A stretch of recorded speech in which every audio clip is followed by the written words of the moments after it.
Alors, aujourd'hui, on va continuer le cours sur les probas. Ça va être des choses un petit peu plus faciles que pour le premier cours sur les mesures de probabilité et les variables aléatoires. Aujourd'hui, on va parler des fonctions de répartition. Et les fonctions de répartition, c'est uniquement pour des variables aléatoires réelles. Et donc, si je prends un réel t, f de x de t, ça va être la probabilité que x soit plus petit que t, donc ou plus petit, c'est inférieur ou égal. Alors, déjà, f de x de t va être croissante. Oui, c'est assez clair parce que la probabilité que x soit plus petit que t, ça va être plus petit que la probabilité que x soit plus petit que t plus 1.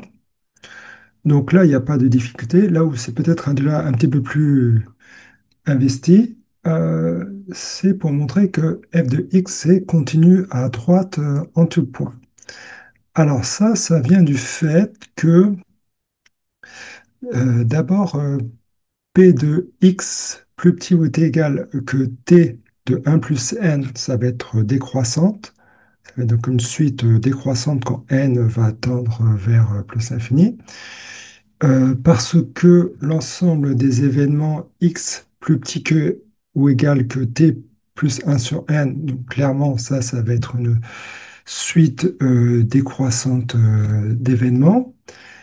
Et l'intersection de ces événements, ça va être le fait que x soit plus petit ou égal que t. Et comme on a cette propriété assez fondamentale ici, que donc quand on a une suite décroissante d'événements P de AN va tendre vers P de A, eh bien, ça me dit que probabilité de X euh, plus petit que ou égal que T plus 1 sur N, ça va bien tendre vers probabilité de X plus petit que T. Donc ça me montre le résultat, bon, quitte à le combiner avec la croissance de la fonction de répartition montre bien la continuité à droite. Attention, il n'y a pas continuité à gauche, parce que si, mettons qu'il y a une probabilité positive, alors strictement positive, par exemple 20% de chance que x soit exactement égal à 1, si vous tracez la fonction de répartition, vous verrez qu'il y a un saut niveau de t égale 1, donc ça va sauter, et donc la fonction à gauche ne va pas être continue. Mais par contre, il y aura une continuité à droite. Donc, en faisant un raisonnement similaire, on montre que f de x de t va tendre vers 1 quand t tend vers plus l'infini et vers 0 quand t tend vers moins l'infini. Par ailleurs, donc, on a aussi cette propriété qui est juste voilà, un corollaire immédiat de la définition. Alors, on va faire deux petits exos pour bien comprendre comment manipuler ces fonctions de répartition.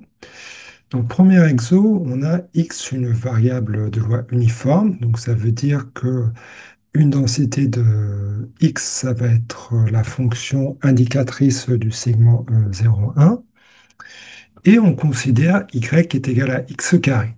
Donc, donc on suppose que x est une variable aléatoire bien définie avec un univers quant oméga et on peut fabriquer, donc on peut déterminer x de petit oméga ou petit oméga est un événement quelconque dans l'univers. Donc bah, si j'ai défini ça, j'ai pas de problème pour définir x carré de oméga. Et donc ça me crée une nouvelle variable aléatoire sur mon univers. Et je me pose la question, c'est quoi la fonction de répartition de y? Bon, bah, j'applique la définition. Alors, la probabilité que y soit plus petit que t, bon, déjà, je vois que si t est strictement négatif, ça va venir à 0, puisque y est forcément positif, donc la probabilité que y soit strictement négatif est nulle. Par ailleurs, comme x va toujours être plus petit que 1, presque sûrement, eh bien, nécessairement, y va être aussi plus petit que 1, donc la probabilité que y soit plus petit que 3 ou 4 ou 5, ça va être 1. Donc finalement, là où il y a seulement un peu de difficulté, c'est quand t est compris entre 0 et 1. Donc je vais supposer que t est compris entre 0 et 1. Et alors donc la probabilité que y soit plus petit que t, bon, c'est la probabilité que x carré soit plus petit que t. Jusque-là, rien de formidable. Et comme x est positif, j'ai le droit de dire que le fait que x carré soit plus petit que t, c'est équivalent au fait que x soit plus petit que racine de t parce que x est positif.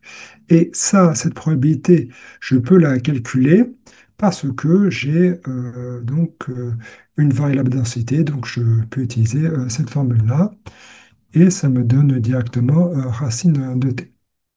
Donc voilà pour la fonction de répartition. Alors on peut aller un petit peu plus loin, on peut calculer la densité de y parce que cette fonction de répartition est continue partout et elle est dérivable presque partout. Et quand on a ces conditions-là, eh bien la dérivée de cette fonction de répartition nous donne une densité possible pour y.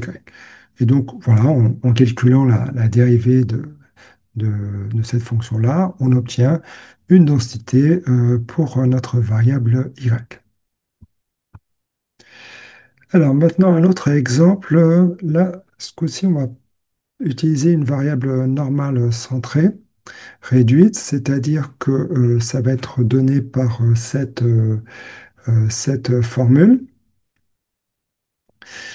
Et donc ça, c'est une variable gaussienne. Et pareil, on va regarder y est égal à x carré, notre variable, notre nouvelle variable aléatoire. Et on voudrait la fonction de répartition de y. Donc, on va regarder la probabilité que y soit plus petit que t. Bon, t, on va le supposer positif parce qu'encore une fois, y est toujours positif. Donc, la probabilité que y soit strictement négatif est nulle. Donc, la probabilité que y soit plus petit que t, ça va être la probabilité que x soit compris entre moins racine de t et plus racine de t. Ça, on peut le calculer parce que x est une variable aléatoire à densité, et donc par définition, ça donne cette intégrale. Et voilà, ça c'est la fonction de répartition. Alors, là, ça donne une fonction de répartition qui est un petit peu moins simple, mais peu importe. Par contre, ce qui est assez simple, c'est la dérivée, puisque cette fonction-là, je peux la dériver presque partout, et j'obtiens ceci. Alors, il se trouve que là, je peux reconnaître la densité de ce qu'on appelle une loi gamma de paramètres 1,5, 1,5, parce que si j'ai deux fonctions, deux variables aléatoires qui ont la même densité, alors nécessairement, elles ont même loi. Donc ça, c'est un théorème. Et donc là, effectivement, je reconnais cette loi gamma de paramètres 1,5, 1,5, mais pour l'instant, je ne vais pas aller plus loin et on va s'arrêter là pour aujourd'hui. La prochaine fois, on va voir le concept assez central d'espérance de variables aléatoires. Merci bien.